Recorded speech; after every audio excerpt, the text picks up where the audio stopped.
call-up in that situation is Kokkonen. Like, keep him out of here, man. I think this potentially could be the perfect time to take a risk on taking a goalie either in the second or third round. Yeah, I mean, they've got to figure something out. Yeah, because we have Kaukonen in the works right now, and he's doing pretty steady. Yeah. He's doing pretty well in the AHL, and he represented us in the All-Star game and everything. I do see them going, and not that they're the answers, but they are going to go hard after a couple college free agent goaltenders, including one about 3 miles from here. That's off the record. Don't tell Sarah. And then that's gonna they're gonna do that. Is there any chance they'll look at Hunter Shepard at all? Is he still available? No, you talking Miska or Hunter Shepard? Shepard for UMD. Oh yes, yeah. I don't know why. I think they. I'm not sure. I don't know. It's not. Is it Hunter Shepard?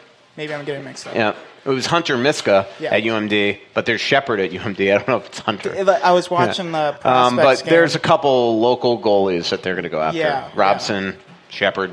Shepard looked like he was doing really well in the summer. Robson's the guy I think they really like. Gotcha. Yeah. Thank you. Yep. Hold on a second. I just got to text Sarah a couple things. Yeah. All right, we're good. You said Bruce is interesting, the way he tries to handle things. And he tried to sell us in the post-game press conference yesterday on the idea that, hey, teams can be down, they can turn it around, they can sneak into the 8th seed, and then they can win the cup like the LA Kings. When he says that, does any part of him actually believe it, or is he just trying to say whatever he can to inspire some optimism with his team? It's a good question. I mean, I think more so the latter, definitely. And by the way, you mentioned the Blues. What has turned around the Blues? Well, Tarasenko, it's funny. I was watching him score that goal that he scored when Foligno screwed up yesterday, and Vicky and I got into it. And it's funny though that what you said there, and this is like kind of to go back to last week's podcast when I said how like part of my job is to be objective, and I don't think of the players at that moment as like people, like, I hate to say it like that, but people. Because my job is to write for you all. And when I tweeted the stuff about Foligno, my friend texted me and she goes, my God, you and Foligno are like buddies. Like, how do you tweet that? I'm like, because there wasn't one part of me that was thinking that, like, he freaking screwed up the entire first period. I mean, so like that's the job. And it's like, same thing with Doobie. Same thing the other night. Like, I think it's everybody knows that I like Doobie, but I couldn't believe the other night that he didn't fall on the knife against New Jersey. It's my job to write that. And that's why I got so offended by my loyal readers at The Athletic accusing me of not liking Rask and Aberg when I just want to be like, I hate on everybody. Like, there's nobody I'm not ripped. Like, that's the job. Like, like the person that said, now we know Russo doesn't like Potato. Like, in that same story, I ripped on 17 players. Like, and so that's my point is that, like, I think it's pretty obvious that I like Foligno. He's the greatest quote on the team. He's one of the great guys on that team. But I'm sorry, you can't make a mistake like that on the PK when the team is dying. It's unacceptable. You have the hottest goal scorer in the NHL right now, and you stray to like, I don't know. I just don't understand these mistakes that they're making. Marcus Foligno is a great hockey player. He sees 3 guys on the boards on a penalty kill, and one of them is not, and they're battling against 4 Blues, and one of them isn't freaking Tarasenko. You better have your head on a swivel there, because let's be honest, the Wild are losing that puck battle, right? They lose every freaking puck battle. So you knew that puck was going to be a major problem, okay? And then I just don't get it. And then at the end of the period, he tries to challenge Edmondson. He doesn't fight him, and then he turns around and takes a frustrating hooking penalty. And the way their penalty kill is going, of course it was going to end in their net. So that was my point. What was your question? Doesn't matter. Bruce doesn't believe anything. Go. Okay, so this is kind of a Madonna question here, so I don't know if we can spread it. It happened before. I kind of regret writing about Madonna now, Brandon. Mike. Yeah. Jim, did Lou Nanny ever talk about the time that we'll try to go get a drink here at the Loon that's a few blocks away? I don't remember that story. No, I don't know. Yeah, because I think there was a story where Mo was underage here and tried to snuck into the loon here to get a drink here. Oh, Okay. okay. Yeah. I think Mike snuck in a few places back in the day, and he had to get in on cred because he did look like a 12-year-old. He was the youngest looking hockey player I've ever seen. Okay, so with the I know this season is going to be lost here, but with the 20-year anniversary coming up soon here, I mean, I remember that you mentioned the best team that you thought about the Wild here was in the 07-08 when they won the Northwestern. It's funny. I've actually said I think their best team was 06-07 that I covered. That was years ago. I actually think some of these teams the Wild have had the last couple of years will probably overtake that one. But I actually thought that 06-07 team. Was that the Gaborik? That was the stupid year that they added Fedoruk, that they lost to Fedoruk, and then the next year in 08 is when they added Fedoruk and Chris Simon because they got beat by the big, tough Anaheim Ducks, and I think that it was mismanaged there. Gaborik Dimitra team, right? Yep. That was a good team. Yeah, that was. And that was the year they lost in Colorado, right? Yeah, Yeah, they played horribly in that series. Yeah. I remember that. So, what would you think about the 17-18 with when you had Halla, Palmerville? 17-18, so last year's? Or two? No, you're talking right before, 2 years ago? Right before the... Yeah, that's what I kind of mean. Like, I don't know if I necessarily agree with my old assessment that 07 was the best team. I thought that year... 17. I mean, the year they lost to St. Louis in the first round is the most disappointing Wild season because that team was ready to go on a run and then they just couldn't score against Jake freaking Allen. Mm-hmm. And so I agree with you. To me, that was tough. And when they lost Game 1, that was Bruce's first year. So you're right. When they lost Game 1 and they had 50-something shots and couldn't score, then it was it Edmondson? I think it was Edmondson that scored the winning goal. Edmondson scored the winning goal in overtime. After a couple of things happened on that. Coyle missed the point blank in overtime, and then Parisi turned. The Wild were all over him in overtime, and then Parisi turned the puck over, and the next 2 minutes was helter-skelter for the Blues, and then they won. That was a disappointing year. So if the plan for that was. Do you remember that was when we asked Bruce how he was doing, and he's like. This is after Game 1. He goes, I don't know how the players are doing, but I'm a basket case. I'm like, oh, boy. Yeah, he basically admitted that he was freaked out. And then he got mad at you. And that was after Game 3. Yeah, and the team. That was after Game 3. I love Bruce, and he's a great coach, but you can see why his teams might get a little uptight in the postseason after Bruce couldn't handle early one January, I met his lovely, lovely mother in the lobby of the Ritz in Toronto. Did you rip her too? And so I was jokingly, I said to her, I'm like, oh, you have a well-behaved boy. He's such a good person. We get along so well. And then he just steps up. He goes, yeah, I've only been mad at him once. I'm like, all righty.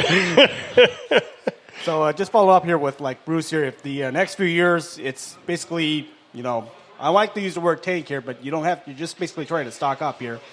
Do you see that Bruce has an asset that other teams could ask for? I don't know if it still works or not here with the contracts, with coaches with contracts. You know that Philadelphia still needs a coach, maybe. Trust me, Chuck's not hiring Bruce.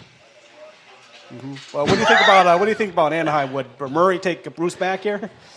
No, those two do not like each other. In fact, if the Wild lose to Anaheim on Tuesday, let's just pray for Bruce. Okay, got it. That might be the final straw to make him go. I mean, that would be a bad. If he loses to Anaheim and Bob Murray on the bench, that will be a bad night for him. He will not be able to sleep for weeks. Next question goes to Barb Rule. Thanks for coming up, Barb. I do want to thank Dulono's Pizza one more time. Make sure you have the address and the information. 118 North 4th Street. It's right by Ramp C. It's right next to a big parking lot. There's usually on-the-street parking. 612-767-9494. You go to Dulono'sPizza.com. Order. I order all the time. They have a proprietary tomato sauce. They don't give out that ingredients to anybody. And I'm eating one of their pizzas right now. So Dulono'sPizza.com. Barb, good to see you. Yeah, good to see you too. Sorry we couldn't make it to the last one. Oh, no. Thank you for, trust me, I'm amazed that anybody came. That was hellacious last week, or 2 weeks ago. So, yeah, not good. So Mikko is my guy. Mm-hmm. And so are we really seeing the glaring, what they're missing without him there? I mean, the face-offs, oh my gosh, that's just... We have no one that can win faceoffs except. Yeah, I mean, well, scary. I do think that part of what's going on with Stahl here is not having him to help insulate him and draw some attention and things like that. But yeah, I mean, Mikko is somebody that shuts down other teams. I'm not saying that this wouldn't have happened without Mikko, but I will say I can't imagine they'd be 1-5-3 Right. still. Yeah. You know, he's an important player. I get why fans, he's a lightning rod of criticism sometimes. I mean, he's been here forever. So a lot of people kind of blame him. He's had the C on the chest and things like that. He's definitely not the perfect player, and he's taken a step back offensively. But what I've always said about Mikko, and it's to me an indictment on this team, and it gets back to I can't remember who asked the question at this point, but long term, I think Ben, long term, they've got to figure out what they're doing up the middle, because Mikko to this team is still invaluable because they don't have anybody in the organization that could do what he could do. So I do think that I'm not saying that fans should be like vilified or that, you know, like us that believe in him are vindicated by any stretch. Right. But you have to be blind to the fact that one, you don't have his presence in the locker room right now that's you know, getting in guys' face, and that is what he does. He gets angry, and sometimes too angry, but he holds players accountable. And then on the ice, he's absolutely the guy that no player on the other team wants to go against. I mean, and that's coming, like, that's when I talk to the Jonathan Taves of the world. They say that the respect level that other top players in the league have for Mikko, that have to go up on him on a nightly basis. I think if fans had those conversations with those type of players, they'd get it. The Kopitars of the world, what they say about him. The Bens of the world, what they say about him. They don't like going up against him. So... Do you have confidence that he is going to come back? Well, I mean, I think he's going to come back. What's he going to look like? I don't know. I mean, you know, he's going to be 36 years old in a couple weeks here. But he's a stubborn guy. There's no way 27 games left in his career that he's just going to retire. Right. 27 games left in it before his 1,000th game that he's going to retire. He's going to absolutely come back. He's not going to go out on this term. Okay. I'm not a medical marvel, but I could tell you, knowing Mikko, he's not going out on these terms. You know. So, thank you, Barb. Thanks for coming out. Barb. Appreciate it. Quick Twitter question from Ken Cutler. How does Zucker go from 33 goals to being invisible? Well, let's just go with that question. That's the best. I don't know. I mean, he's a huge disappointment this year. It's not even funny. I mean, he just won't shoot. Not shooting well when he does. I mean, it's not skating overly great right now. I don't know. From Dave Johnson, I'm going out on a limb and saying that Wild will never win a cup with Leopold as the owner. Do you think that's fair? Why? I don't know. Yeah, I don't know. I mean, you know. From Road Rash. Spends to the max. From Road Rash. Question from Mike. Other beat writers sometimes tweet pics of player X staying late after practice to work on shot skating. Are there any slumping Wild players staying late and working on their shots? Oh, yeah. Like Nick Seeler was out on the ice for like an hour after the practice today. But like the other day, Doobie was out there for 25 minutes. Yeah, I mean, these guys work, they stay overtime. You know, I wouldn't say that it's hours. Like today, a lot of these guys had to get off the ice also because Wes Wells and Ryan Carter had a clinic that they were putting on right after practice. Wild had a ton of stuff going on today, like all sorts of like side things that they were doing. So, but yeah, I mean, they do. From Zach Raskovich. One reason why you might not see the pictures is like we get Bruce immediately after the first guys start to come off, and then we go down. So a lot of times when these guys are still out there, we're already in the locker room. It's just a different system now than when we were at the X for practices. Now, you know, you have to go down 5-6 levels to the basement of the building to get guys. So it's, you know, we're not just up there watching the end anymore. The other thing is I know that, you know, when they practice the X, sometimes Parisi would do his extra work before practice. Yes, so he'd go out early. Yes. Good point.